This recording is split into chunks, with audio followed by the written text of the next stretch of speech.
ہم لوگ بچپن سے سنتے ہیں سیدنا آدم علیہ السلام کے بارے میں کہ آدم علیہ السلام پہلے انسان تھے، اللہ تعالیٰ نے ان کو تخلیق کیا، پھر ان میں روح پھونکی۔ ایک مکالمہ بھی ہمیں سنایا جاتا ہے فرشتوں اور شیطان اور سیدنا آدم کا۔ پھر قرآن مجید کو پڑھتے ہیں، لوگوں سے سنتے ہیں تو مختلف باتیں سامنے آتی ہیں کہ زمین کے پیٹ سے ان کو پیدا کیا گیا۔ یہ آدم علیہ السلام کون ہیں؟ ان سے پہلے دنیا میں کیا ہو رہا تھا؟ ان کی تخلیق کیسے ہوئی؟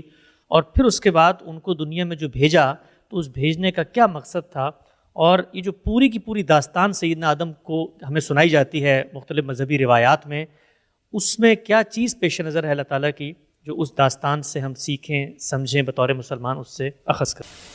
پہلا سوال مجھ سے اس نوعیت کا کیا گیا ہے کہ وہ ایک لیکچر کا موضوع بن جائے گا، لیکن یہ ملاقات کی نشست ہے تو میں بہت مختصر طریقے پر چند حقائق سے آپ کو متعارف کرا دیتا ہوں۔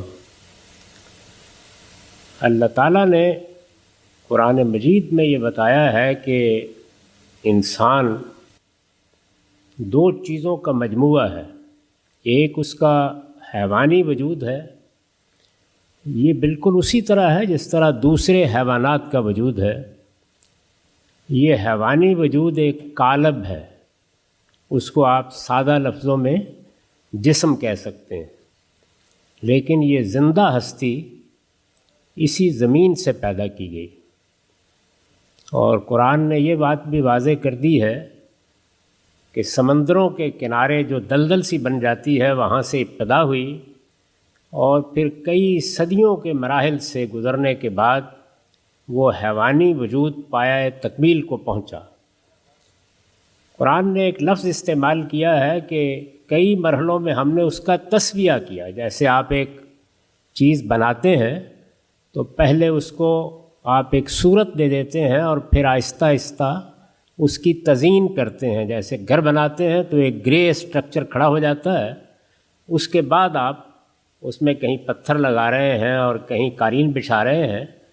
تو اللہ تعالیٰ نے یہ بتایا ہے کہ میں نے انسان کے حیوانی وجود کو بھی اسی طرح بنایا اور پھر اس کا تسویہ کیا، یعنی اسے ہر لحاظ سے بالکل درست کر دیا۔ جب وہ اس مرحلے تک پہنچ گیا تو پھر سورہ سجدہ میں یہ فرمایا ہے کہ آسمان سے اس کی شخصیت اس کے اندر الہام کی۔ اس طرح انسان اپنے جسم یا اپنے قالب کے لحاظ سے ایک زمینی ہستی ہے اور اسی طرح بنا ہے جس طرح کے دوسرے جانور پیدا ہوئے ہیں، لیکن انسانوں کی جو نسل اس وقت موجود تھی اور اس کے حیوانی وجود کے بے شمار نمونے پیدا ہو چکے تھے، ان میں سے دو کا انتخاب کر کے انہیں انسانی شخصیت دی گئی۔ تو انہی کو قرآن مجید نے آدم و حوا کی حیثیت سے متعارف کرایا ہے۔ حوا کا نام تو قرآن میں نہیں آیا، لیکن ان کی شخصیت کا تعارف قرآن نے کرا دیا ہے۔ تو یہ آدم و حوا ہیں جن کو پہلی مرتبہ انسانی شخصیت دی گئی اور اللہ تعالیٰ نے ان کو پیغمبری کے منصب پر فائز کیا۔ آدم علیہ السلام کو نہ صرف یہ کہ انسانی شرف حاصل ہوا، بلکہ اللہ تعالیٰ نے اپنی وحی ان پر نازل کی اور انہیں پیغمبر بنایا۔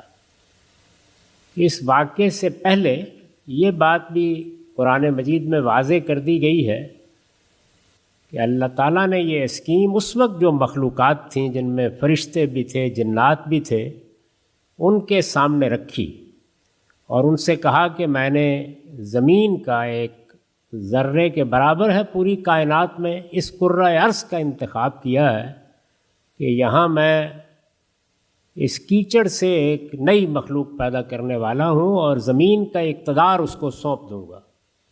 اس پر فرشتوں نے سوال کیا کہ جب آپ اختیار بھی دیں گے، اقتدار بھی دے دیں گے، زمین کی بادشاہی بھی اس کے سپرد کر دیں گے تو وہ بڑا فساد برپا کرے گا۔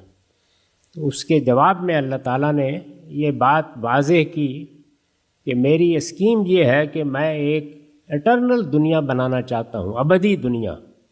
اس دنیا کے لیے مجھے لوگوں کا انتخاب کرنا ہے۔ اس انتخاب کے لیے میں پہلے ان کا امتحان کروں گا اور اس وقت یہ زمین کے اوپر امتحان کے لیے بھیجے جائیں گے، یہ پیدا ہوں گے، یہ یہاں سے رخصت ہوں گے، پھر میں ان کو اٹھاؤں گا اور اٹھا کر ان کا حساب لوں گا اور پھر جو اس حساب میں کامیاب ہوگا اس کو اپنی جنت میں آباد کروں گا جہاں موت کا خاتمہ ہو جائے گا اور یہ ہمیشہ ہمیشہ کے لیے اس میں رہیں گے۔